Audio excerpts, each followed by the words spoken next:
EBEWAC y el Centro de Investigación Interdisciplinaria de la Facultad de Filosofía presentan Tiempo y Memoria con Cecilia Figueroa. Comenzamos. Buenas tardes, bienvenidos a una emisión más de este programa.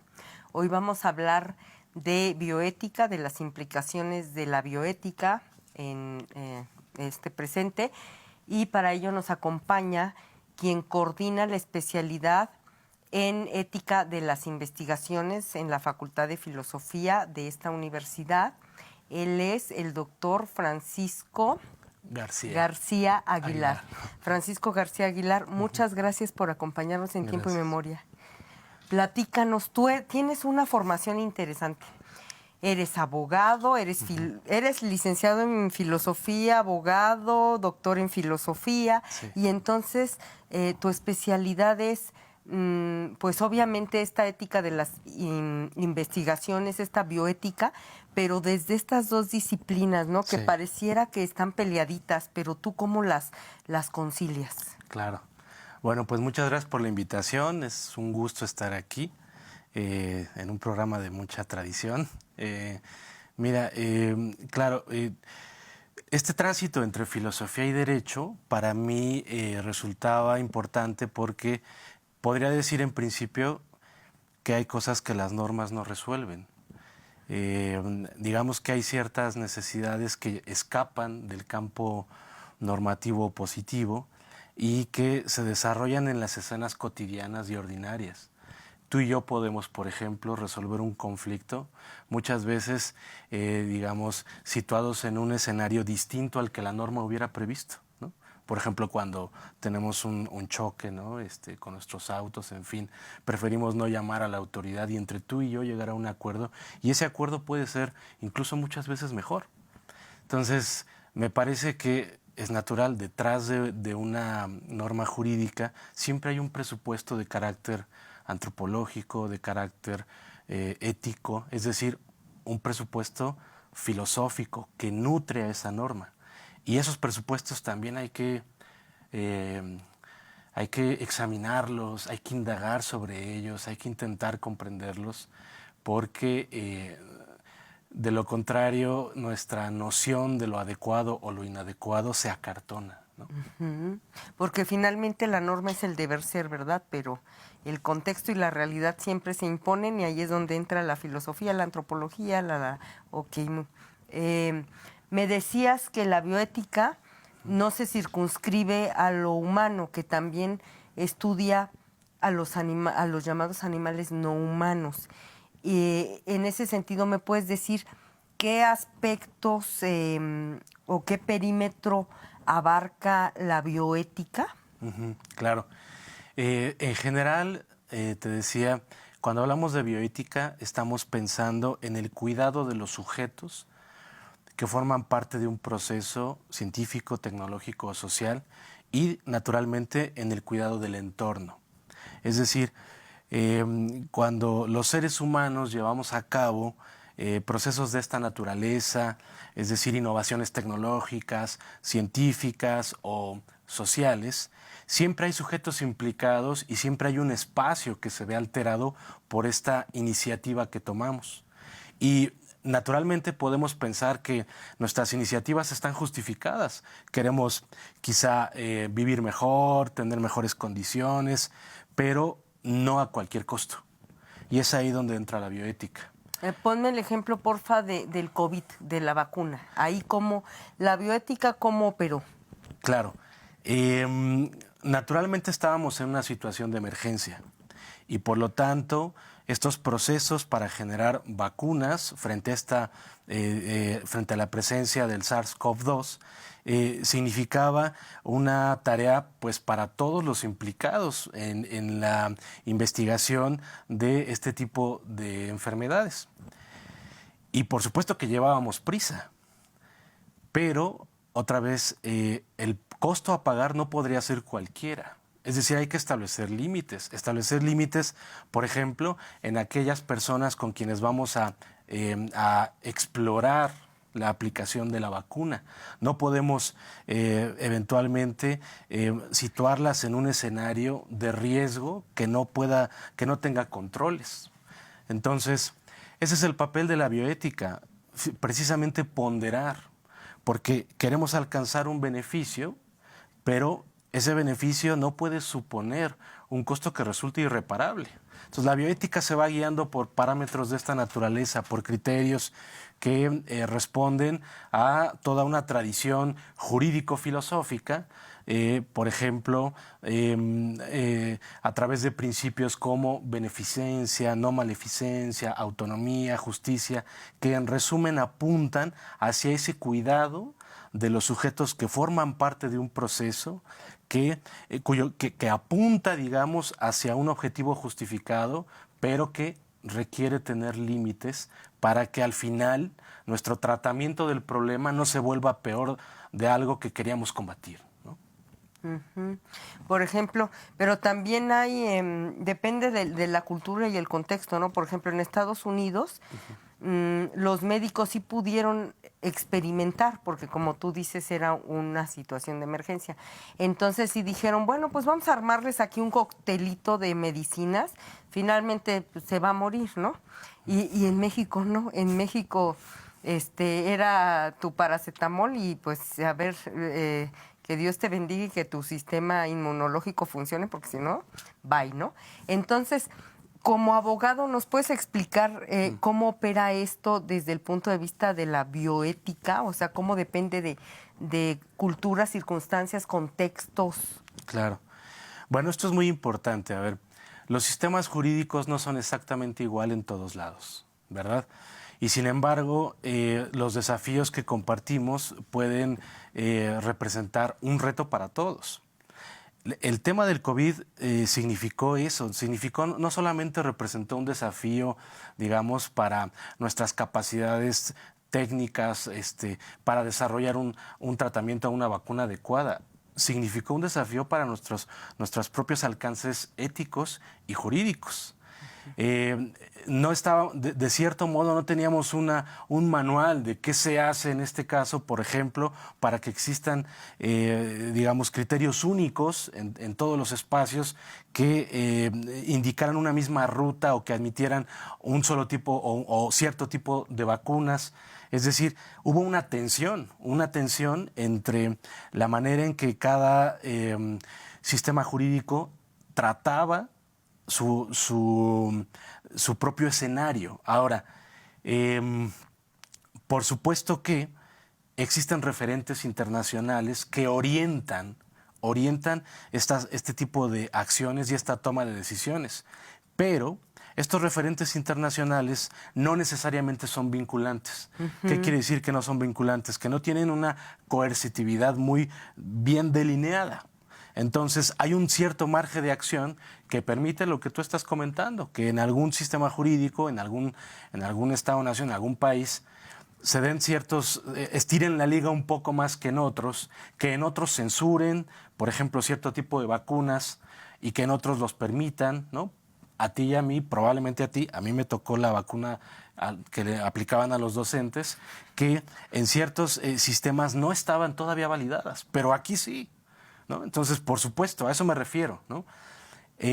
Yo creo, para cerrar sobre esta pregunta, yo creo que el COVID no solo fue un desafío para nuestros alcances tecnológicos o científicos, sino para nuestras disposiciones éticas, para nuestras prácticas morales y particularmente para nuestro sentido de solidaridad. Yo creo que ese es como uno de los temas de agenda que deja el COVID. Necesitamos aprender a reformular la solidaridad. Yo creo que eso es fundamental porque quizá lo podemos hacer mejor si ampliamos los alcances de nuestra idea de lo solidario. Uh-huh. Que también es muy cultural, ¿no? O sea, tú vas a una comunidad indígena de México, incluso en su literatura, tú lees la narrativa de esos pueblos y en los cuentos siempre hablan de la gente que está muy preocupada porque no tiene que comer el vecino y a nosotros eso nos valía. O sea, decías, si tiene que comer uno ni lo conozco. Entonces, ¿no crees que también es como un reto muy grande en este individualismo posmoderno, en lo egoístas que somos, como tratar de construir desde otro lado? Sí, por supuesto. Creo que lo que dices ya un poco ancla mejor la respuesta que yo te daba a tu pregunta sobre la relación entre filosofía y derecho. O sea, este tipo de preguntas preceden incluso a lo que un sistema jurídico tiene, digamos, diseñado. Es decir, ¿cómo es que somos solidarios, ¿no? ¿Qué cosas nutren nuestros criterios de solidaridad? No quisiera yo trivializarlo, pero podría decir, ¿qué cosas nos inspiran, ¿no? Y, por ejemplo, podemos encontrar esa fuente de inspiración de repente en ciertas narrativas, ¿no? Que parecen ser no dominantes, pero que tienen un contenido y una riqueza mucho más potente y adecuada para escenarios, por ejemplo, de amenaza o de riesgo como los que estábamos con la pandemia. O sea, yo creo que tenemos que echar mano de nuestros recursos culturales, de nuestras ideas, de nuestras, digamos, de nuestras consideraciones sobre lo que somos nosotros para dar un mejor tratamiento a los problemas que en un mundo global nunca terminan por ser problemas de unos pocos.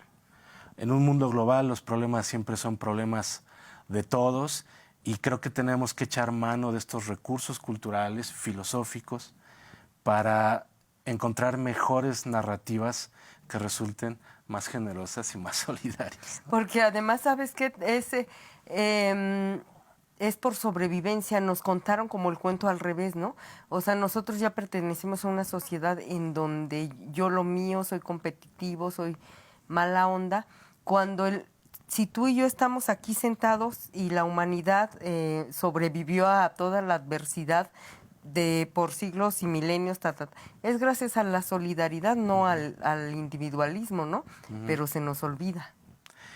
Y también creo que a veces pensamos que ya lo sabemos todo sobre la solidaridad, ¿no?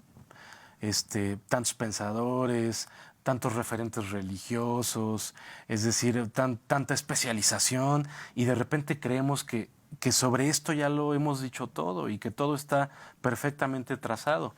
Y episodios como las pandemias, por ejemplo, u otro tipo de escenarios donde la naturaleza se muestra, dan cuenta de que incluso nuestra idea, por ejemplo, sobre lo solidario, es una idea limitada, contingente, que requiere transformarse, que requiere ampliarse.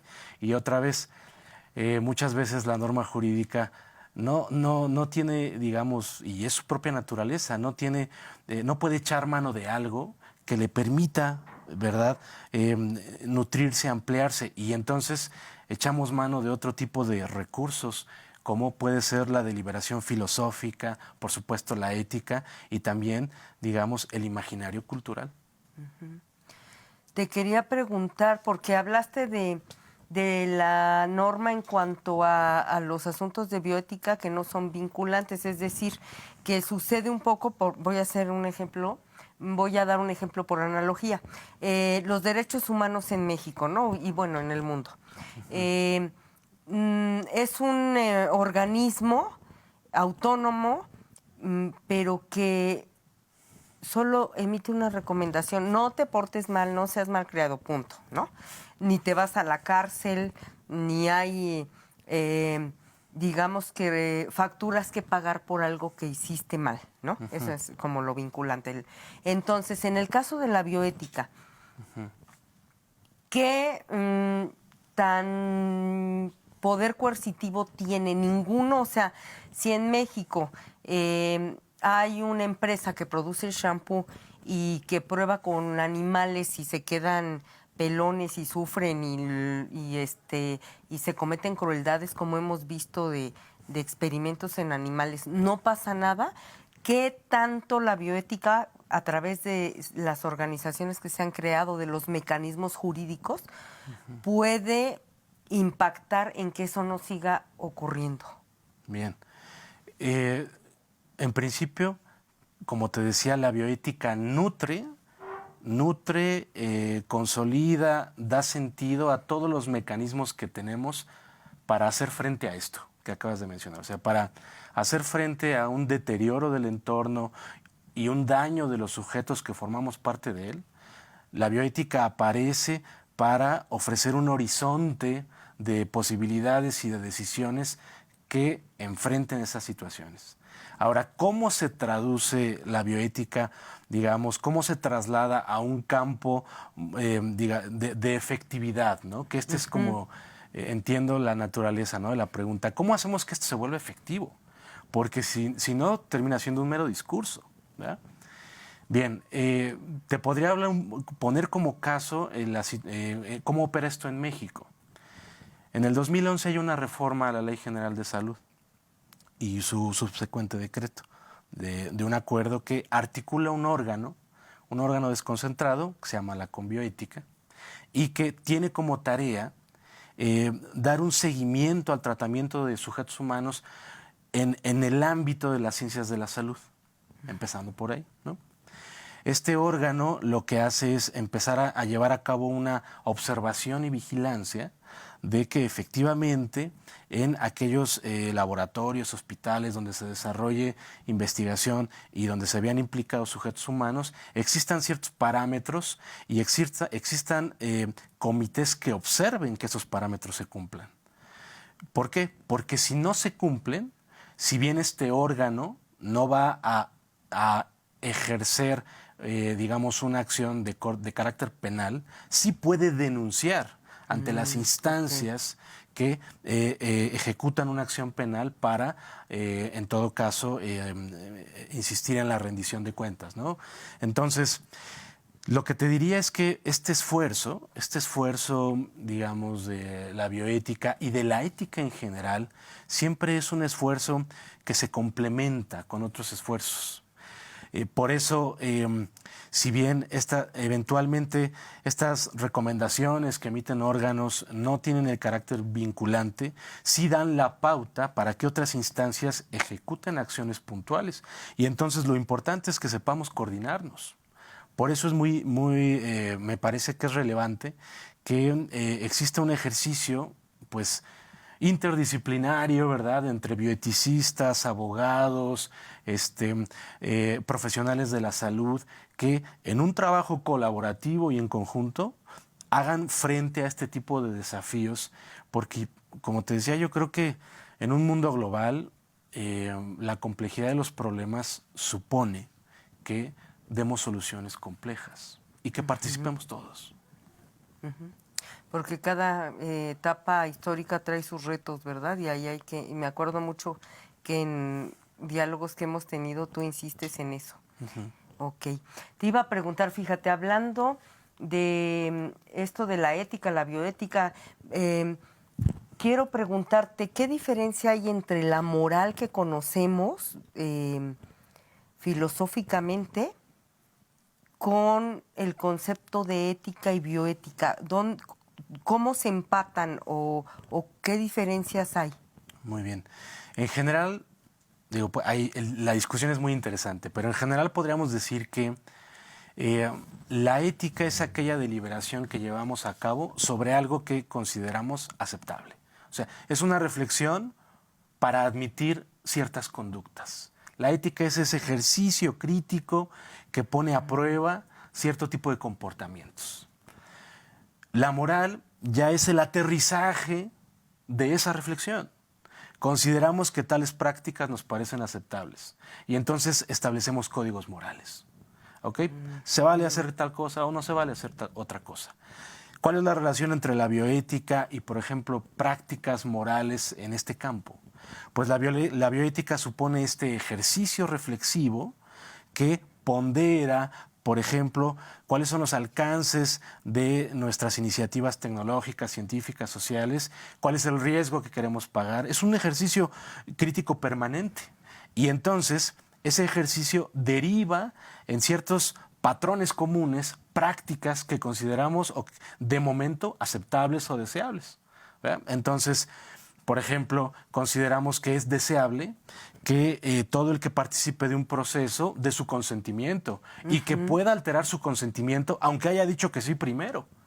Eso es lo que nos parece aceptable, ¿no? Después de una deliberación crítica, bioética, ética, filosófica, jurídica, etcétera, etcétera, llegamos a esta conclusión. Así debería ser el consentimiento de aquel que participe en un proceso. Eso es lo que consideramos hasta ahora. Quizá después consideremos otra cosa. Entonces la bioética otra vez entra en juego para llevar a cabo un ejercicio crítico y ofrecer nuevos patrones de comportamiento. Fíjate, en siglos anteriores la moral estaba regida principalmente por un poder hegemónico impresionante que es la Iglesia Católica, ¿no? O bueno, la Iglesia, la teología, pues, ¿no? Después vino esta educación laica, este civismo, formar a los ciudadanos con ética desde el civismo. Pero de pronto, estoy hablando del caso de México, hubo un periodo como de 10 años en donde decidieron que para qué estudiaban ética y bioética los niños, y entonces eliminan civismo, filosofía, ética, ¿no? Todavía creo que no existía la bioética, al menos en la matrícula. Y entonces todo el mundo está alarmadísimo porque dices, van a crear tecnócratas o gente neoliberal que solo le interese ganar lana y aplastar a todo el mundo, y no va a tener esta estructura que tiene que tener el ser humano, ¿no? Pero a mí, ¿sabes qué me sorprende muchísimo? Que los alumnos que tú y yo tenemos son producto de este sistema educativo en donde en la escuela no les dijeron, miren, la ética es no lastimar a los animalitos y la bioética y los derechos de los seres sintientes. Y nadie les dijo eso en la escuela. Y a mí me sorprende gratamente que las nuevas generaciones tienen una sensibilidad y un conocimiento impresionante. Muchos veganos, la carne les da asco per se desde que nacieron. Siempre están luchando como por los derechos de todos, de los más vulnerables. Para cerrar, Paco, ¿tú qué opinas de esto? O sea, ¿qué pasó? Porque si fue algo maquiavélico así del gobierno de que no tengan ética, pues les falló, ¿no? Me gustaría cerrar con una frase que tomo prestada de Albert Camus. La conciencia despierta particularmente cuando la realidad falla.